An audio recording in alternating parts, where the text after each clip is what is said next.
बातमी राजकीय वर्तुळातून आहे। धाराशिवमधील शिवसैनिकांनी खासदार डॉक्टर श्रीकांत शिंदे यांच्यासमोर निवडणुकीतील अन्यायाचा पाढा वाचलाय। खासदार श्रीकांत शिंदे, मंत्री उदय सामंत, मंत्री गुलाबराव पाटील यांच्यासमोर पदाधिकारी आक्रमक झाले होते। नगर परिषद आणि जिल्हा परिषद निवडणुकीत शिवसेना भाजपच्या दावणीला बांधल्याचा त्यांनी आरोप केलाय। श्रीकांत शिंदे यांनी पदाधिकाऱ्यांना चांगलेच खडेबोल सुनावलेत। पदाधिकाऱ्यांना शिस्त नाही बोलायला दिलं तर तुम्ही एकमेकांबरोबर मारामारी करता का, असा सवाल श्रीकांत शिंदेंनी उपस्थित केला होता।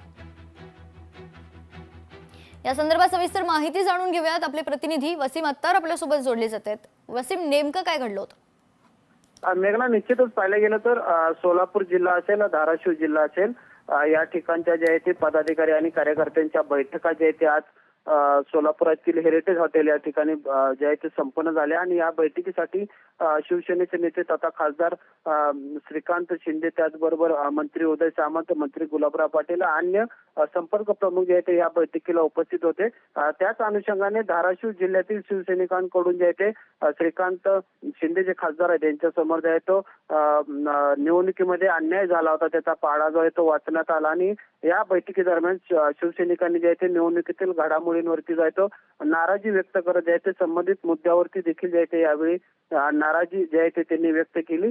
नगर परिषद आणि नगरपालिकेच्या निवडणुकीत धाराशिव जिल्ह्यात शिवसेना भाजपला दावणी बांधल्याचा देखील आरोप जो आहे तो यावेळी पदाधिकाऱ्यांनी केला होता। मात्र यावेळेस खासदार श्रीकांत शिंदे यांनी पदाधिकाऱ्यांना खडेबोल सुनावत पदाधिकाऱ्यांना शिस्त नाही बोलायला दिलं तर तुम्ही तर एकमेकांना मारामारी करता का, असा देखील आक्रमक भूमिका जी आहे ते यावेळी खासदार श्रीकांत शिंदे यांनी मांडली होती।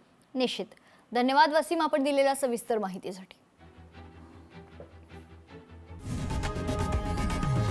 लोकशाही मराठी ऐका, पहा, जागरूक रहा।